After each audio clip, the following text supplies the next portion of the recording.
Ici, la voix de l'Amérique.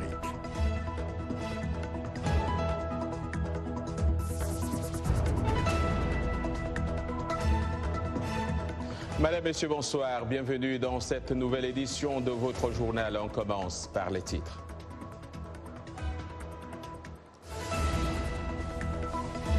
Au Bénin, le décompte des bulletins de vote était toujours en cours ce lundi, après les législatives tenues dimanche, élection boycottée par l'opposition.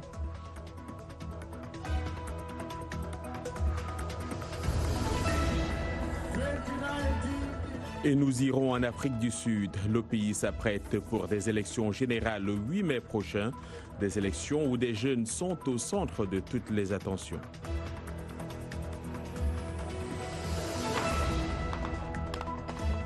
Alors que le Burkina Faso fait face à de nombreuses attaques, des stratégies se multiplient pour combattre l'extrémisme dans le pays, avec notamment l'apport des Américains.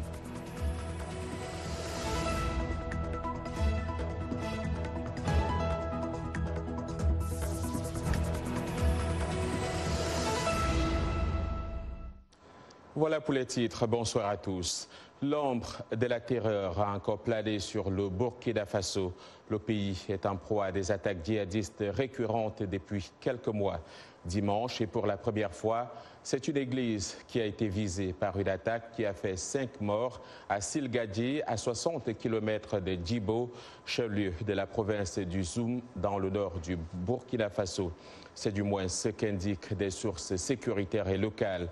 Des individus armés non identifiés ont attaqué l'église protestante de Silgadji, tuant 4 fidèles et le pasteur principal. Et selon une source sécuritaire, au moins 2 autres personnes sont portées disparues. Restons au Burkina Faso. Les États-Unis fournissent des efforts dans la lutte contre le terrorisme à travers le monde. Mais les autorités américaines reconnaissent que seule l'union avec d'autres nations pourra les aider à combattre ce mal. Raison pour laquelle les Américains ont triplé leur aide en matière de sécurité au Burkina Faso, l'un des pays de l'Afrique de l'Ouest qui lutte contre les extrémistes. Carla Bab de VOA s'est rendue à Ouagadougou pour un reportage et Blanche Sanou nous en fait le récit.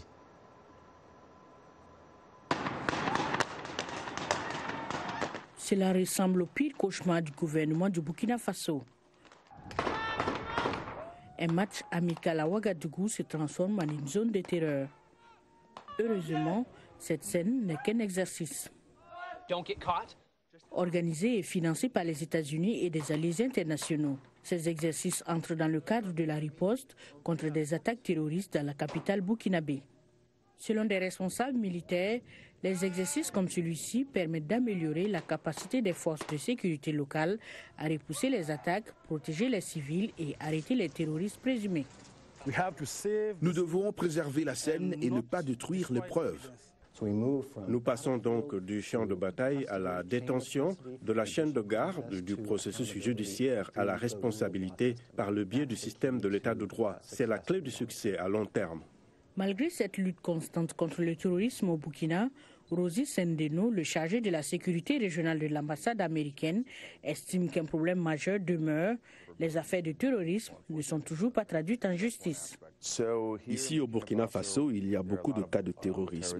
Et l'un des problèmes est qu'ils n'ont pas encore été en mesure d'intenter des poursuites. Des sources proches des cas de terrorisme burkinabé ont déclaré qu'il y avait environ 400 dossiers impliquant près de 200 suspects de terrorisme emprisonnés au Burkina Faso sans date de procès. Pour l'heure, le gouvernement ne s'est pas exprimé sur les chiffres avancés. Face à ce problème, l'ambassade américaine a envoyé un procureur américain du ministère de la Justice pour aider les Burkinabés à préparer et à juger ces affaires. Nous pourrons réaliser certains progrès, non seulement au sein du gouvernement, mais également pour que la population puisse voir que son système judiciaire fonctionne. Un conseiller juridique américain est arrivé à Ouagadougou le mois dernier. Mais ce qui reste incertain, c'est quand le peuple burkinabé aura enfin droit à la justice. Au Nigeria, 5 soldats tués et une trentaine d'autres portés disparus C'est ce que rapportent des sources militaires ce lundi après l'attaque de la base de Mararabar Kimba dans l'état de Borno vendredi dernier par des militants de Boko Haram.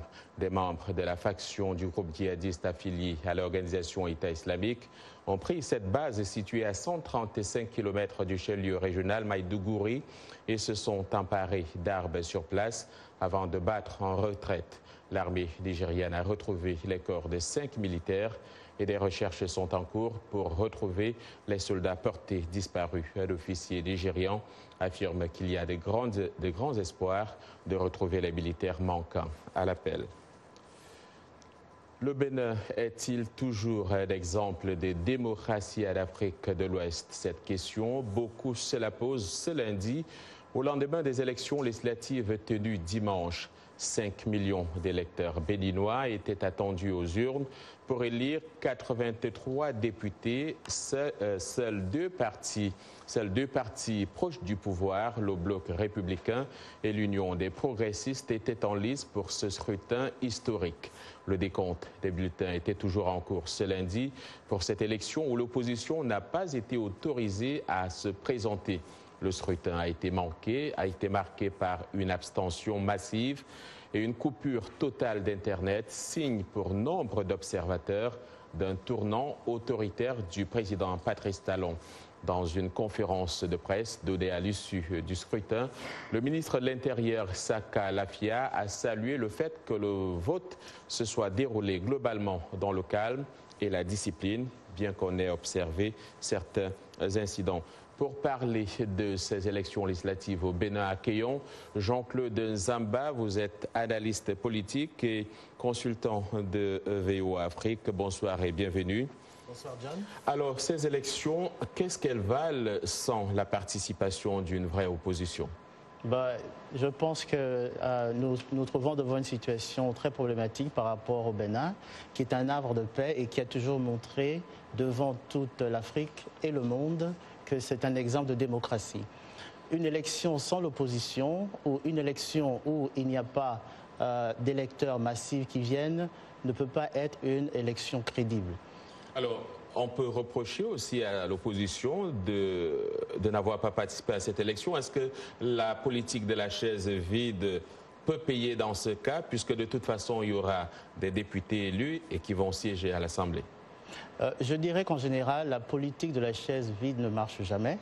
Je pense que l'opposition s'est peut-être retrouvée dans une situation où elle s'est sentie forcée, mais également lorsque les éléments ont été mis en place pour que l'opposition puisse s'entendre sur certaines choses, cette opposition également n'a pas su mettre en arrière certaines choses qui les séparaient et mettre en avant la possibilité d'être participatif à cette élection.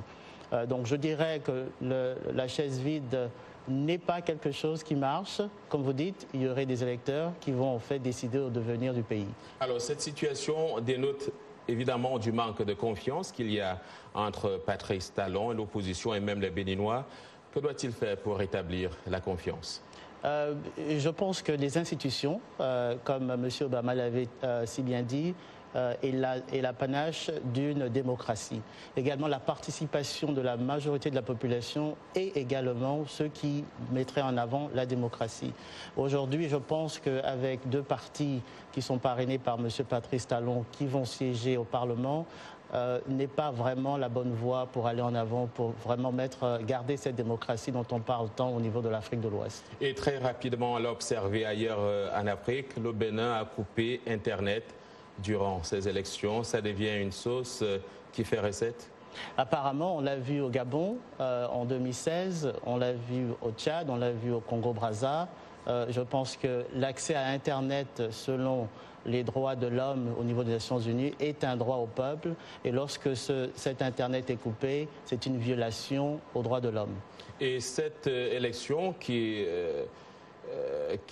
salit un peu, on va dire, l'image que le Bénin avait jusqu'ici d'une démocratie en Afrique de l'Ouest? Je pense, mais ce serait de façon temporaire. Nous croyons beaucoup au peuple béninois, ce peuple qui a tant lutté pour la démocratie, non seulement au niveau de l'Afrique de l'Ouest, mais au niveau de l'Afrique tout entière. Et je pense que les institutions, également les partis de l'opposition, feront tout pour que la démocratie sur le long terme soit quelque chose d'acquis et de permanent. Jean-Claude Zamba, merci d'être venu. Je rappelle que vous êtes analyste politique et consultant de VOA Afrique. C'est moi qui vous remercie. En République démocratique du Congo, 13 personnes au moins sont mortes en 3 jours à la suite des glissements de terrain causés par des pluies torrentielles dans une région enclavée de l'est du pays. Des dégâts matériels ont également été enregistrés. 6 ponts, 8 salles de classe et 90 maisons ont été emportées par les eaux de pluie. Toujours en République démocratique du Congo, retour triomphal de Martin Fayulu à Kinshasa après 1 mois et demi de tournée à l'étranger devant plusieurs milliers de personnes venues l'écouter. L'opposant congolais, candidat malheureux à la dernière présidentielle, a demandé au président Félix Tshisekedi de démissionner. M. Fayulu, qui revendique toujours sa victoire à l'élection du 30 décembre dernier, a par ailleurs annoncé des actions de grande envergure dans le pays. À partir du mois prochain, ces actions, souligne-t-il, lui permettront de récupérer sa victoire. Élections en Afrique du Sud, elles sont prévues le 8 mai prochain et elles approchent à grands pas en Afrique du Sud. Donc, les jeunes constituent la majorité des électeurs, mais leur influence sur les résultats reste incertaine car beaucoup se disent confus de la situation politique dans leur pays et ont du mal à faire leur choix. C'est un récit d'Abdourahmane Dia.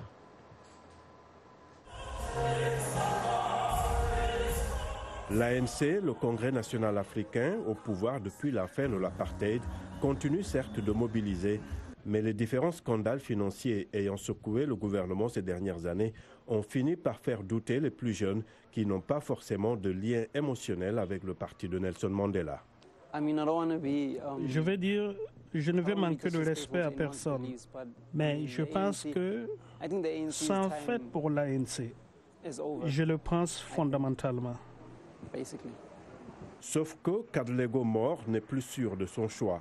Il exclut l'ANC, même si le parti incarne la lutte contre le régime d'apartheid, et l'Alliance démocratique, considérée comme un parti majoritairement blanc.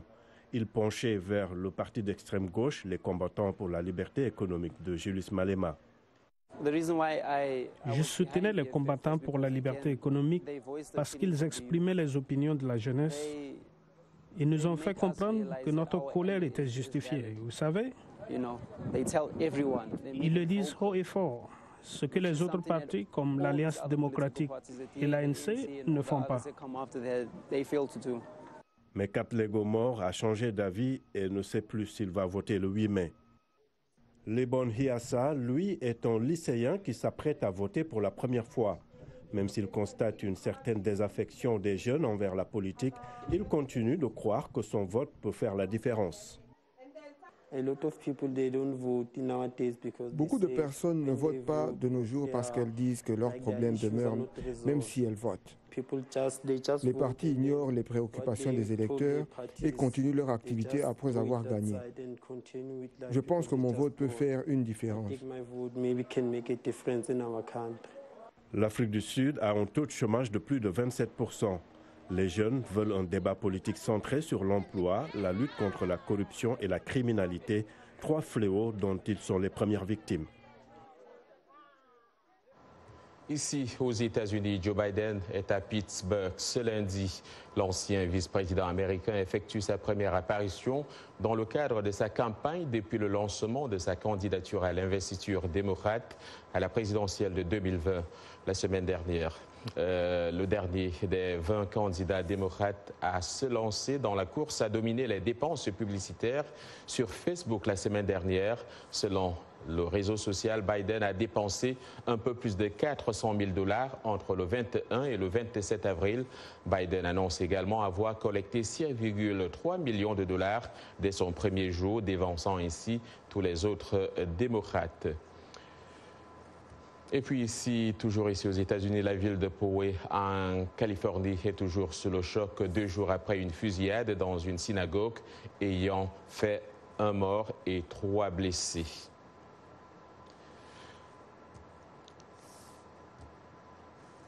Donc, Laurie Gilbert Caille, la victime, une femme de 60 ans, sera inhumée ce lundi. Cette attaque est intervenue alors que les fidèles étaient en pleine prière à l'occasion du dernier jour de la Pâque juive. Le rabbin qui a remercié le président Donald Trump, qui lui a parlé au téléphone, a appelé à dépasser la haine. Nous devons combattre l'obscurité par la lumière, aussi sombre que soit le monde. Il faut penser à la lumière, a-t-il dit. Vous regardez Le Monde aujourd'hui en direct de Washington sur VOA Afrique.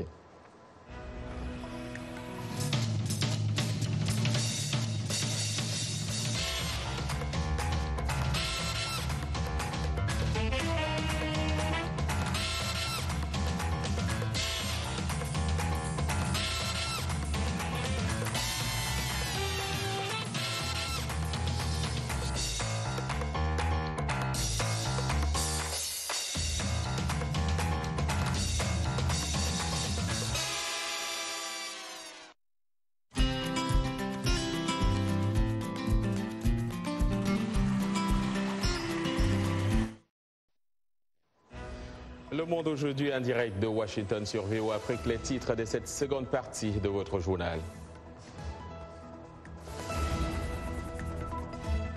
La téléphonie mobile, un outil de vulgarisation de l'agriculture au Kenya. Avec une pénétration de 98%, elle s'avère un outil indispensable dans ce secteur.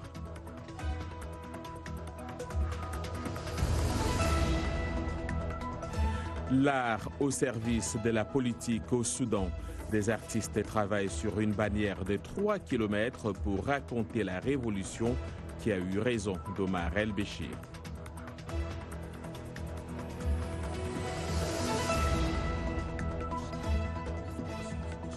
Et puis en sport, ils sont champions d'Afrique. Eux, ce sont les Lions indomptables du Cameroun qui ont remporté dimanche en Tanzanie la CAN des moins de 17 ans.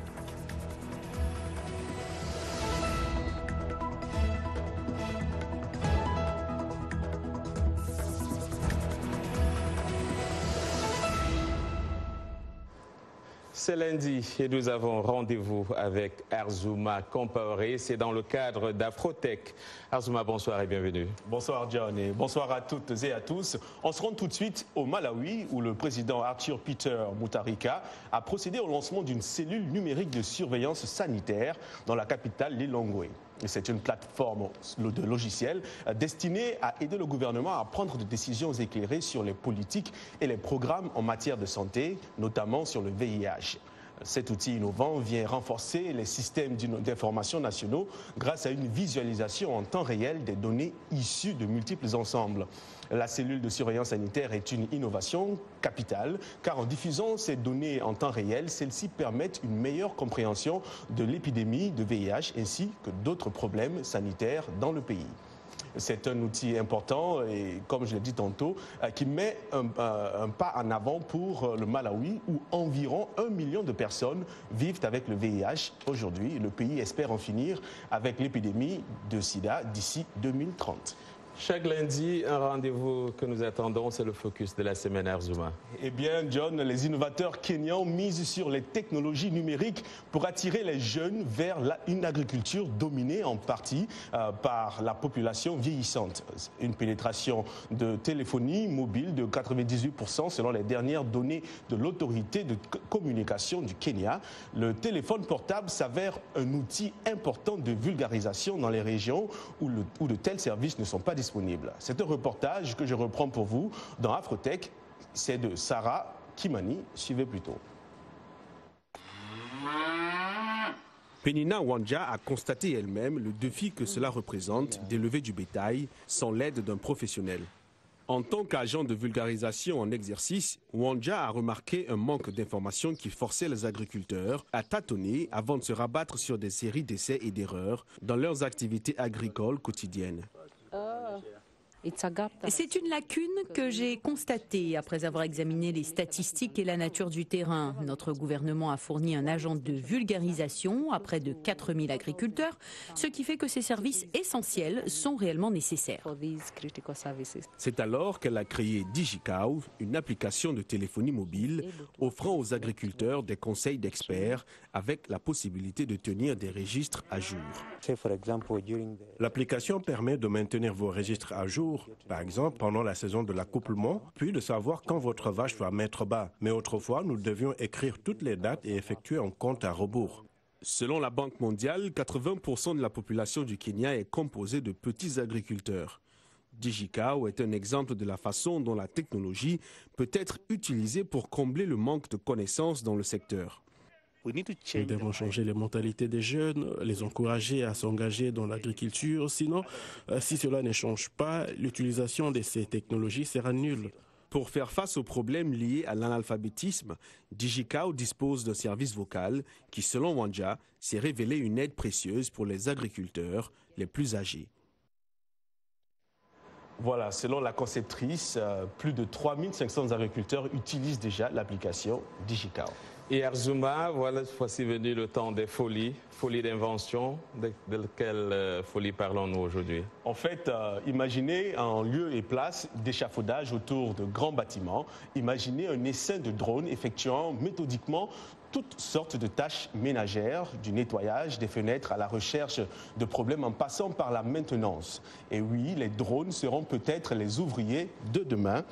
Et c'est ce que des chercheurs anglais et suisses ont réalisé en programmant des drones dans ce but et en leur rajoutant une simple encre et une attache. Après avoir placé l'encre, le drone tire en arrière pour resserrer la corde et ensuite un contrôleur d'admission pour abaisser et se placer pour se rabaisser et se placer en position complètement verticale. Ceci permet d'évaluer, de réparer et de prélever des échantillons sur la surface.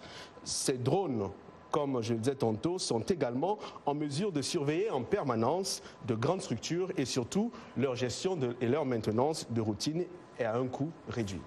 Voilà, John, c'est tout pour Infotech d'aujourd'hui. On se dit à la semaine prochaine. Merci Azuma et on vous retrouve donc la semaine prochaine. Et nous sommes maintenant revenus à l'heure du sport. Et Bagassi Koura est avec nous. Bagassi, bonsoir. On commence par les Lions qui ont gagné, n'est-ce pas, la CAN des moins de 17 ans. Bonsoir. Oui, bonsoir John, bonsoir à tous. Le Cameroun qui est donc champion d'Afrique des moins de 17 ans.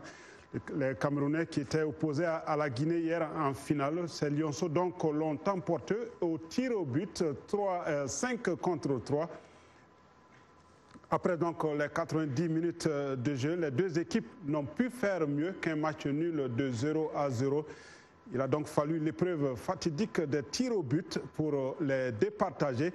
Et cette fois-ci, le Sili national de Guinée n'a pas eu de chance, comme ce fut le cas contre le Nigeria. Alors ajoutons que le Cameroun, la Guinée, l'Angola et le Nigeria représenteront le continent à la Coupe du monde de la catégorie et ça sera au Brésil en octobre prochain.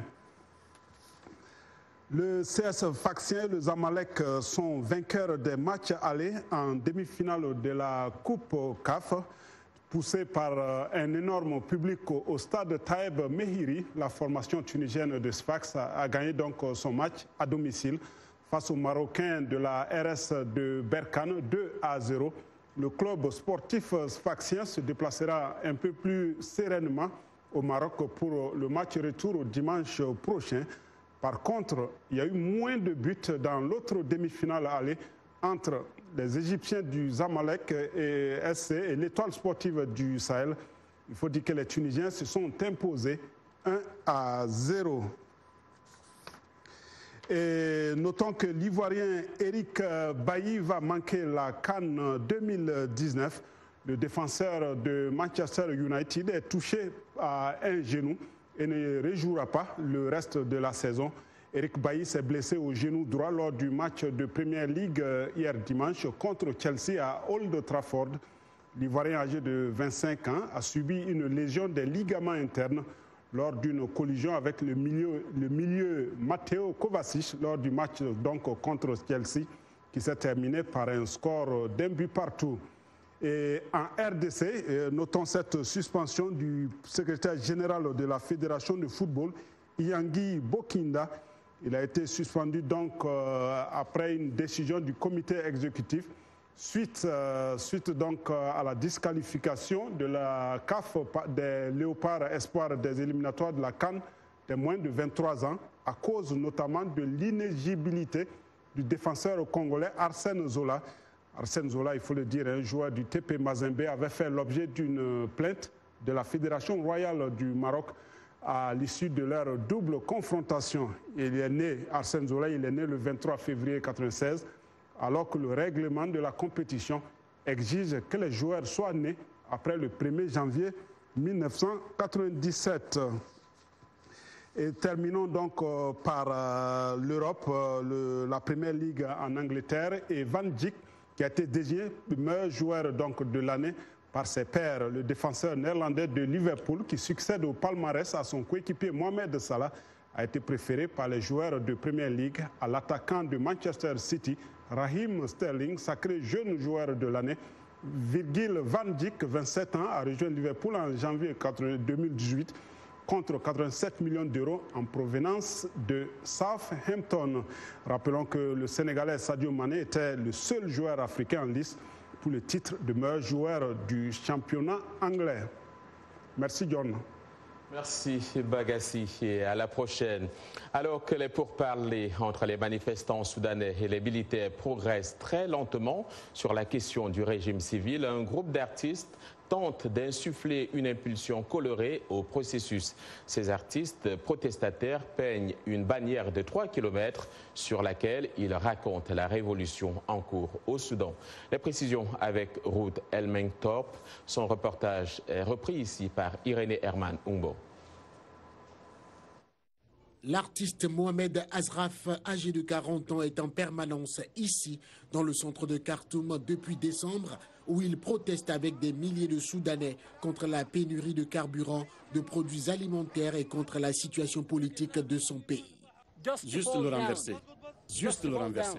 Les manifestants ont contraint l'armée à renverser le président Omar al-Bashir après 3 décennies au pouvoir et réclament désormais un régime civil. Asraf et ses collègues artistes créent une bannière textile longue de 3 km pour diffuser le message. C'est pour rendre l'environnement moins délétère en vue d'échanges plus apaisés. Pour nous, c'est comme une prière que nous faisons pour nous faire comprendre notre vision, notre cause. Des milliers d'artistes travaillent sur cette bannière qui raconte l'histoire de la révolution et de l'oppression au Soudan. Ils entendent finir l'œuvre dans quelques semaines et s'il n'y a toujours pas de gouvernement civil, ils menacent de la brandir à la manifestation centrale devant le siège de l'armée, dont ils réclament un réel changement. Après 30 ans, il nous faut un changement. Le passé a été très difficile pour nous avec un tout petit peu de liberté. Et ce peu de liberté dont nous disposons à présent nous donne le pouvoir d'aller de l'avant vers la vraie liberté, si Dieu le veut. Il a commencé à faire sombre ici à Khartoum, mais les manifestants ne se fatiguent pas. De nouveaux groupes affluent toujours avec des banderoles et des tambours. Ils agitent des lampes sur leur téléphone portable comme pour dire « Nous voulons la lumière du jour après 3 décennies d'obscurité ». Et c'est la fin de ce journal. Merci à toute l'équipe qui l'a préparé et à vous de l'avoir suivi. Demain est un autre jour. D'ici là, excellente soirée à toutes et à tous.